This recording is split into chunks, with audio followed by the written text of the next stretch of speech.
Namaskar friends, welcome to Export Import Make in India campaign, and today in the session we will understand Nostro account. तो Nostro account होता क्या है और इसके पीछे working procedure क्या होता है पेमेंट का, वो इस सेशन में हम समझने की कोशिश करेंगे।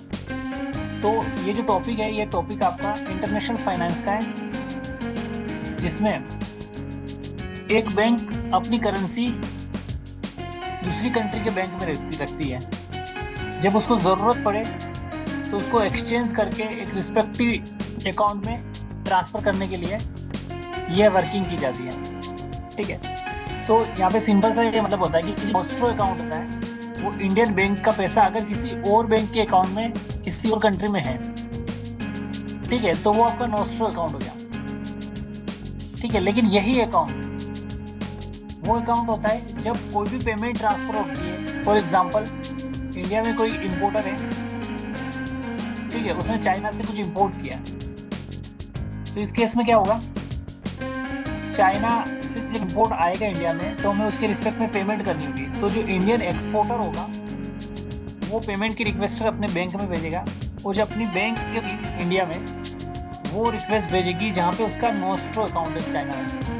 ठीक है, तो जो नॉस्ट्रो अकाउंट में इसकी करेंसी अवेलेबल होगी ऑलरेडी, तो वो इजीली उस करेंसी को लिक्विडेट करके चाइनीज़ करेंसी में इंपोर्टर के अकाउंट में ट्रांसफ़र कर देगा। तो सिंपल सा कॉन्सेप्ट है कि जब इंटरनेशनल पेमेंट्स इनवर्ड और आउटवर्ड रेमिटेंस होते हैं, उन रेमिटेंस को करने के लिए बैंक अपना एक अकाउंट किसी और बैंक में किसी और कंट्री में अपनी करेंसी को मेंटेन करने के लिए खोलती है, जिसे नॉस्ट्रो अकाउंट कहा जाता है।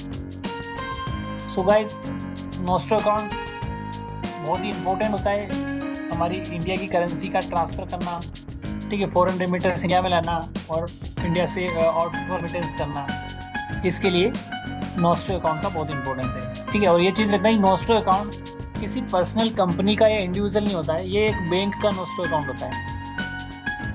सो गाइस, आज की सेशन में इतना ही। हम नेक्स्ट और भी इम्पोर्टेंट टॉपिक लाएंगे जो कि अगले सेशन में देखेंगे। So guys, thank you for watching this session. Have a nice day.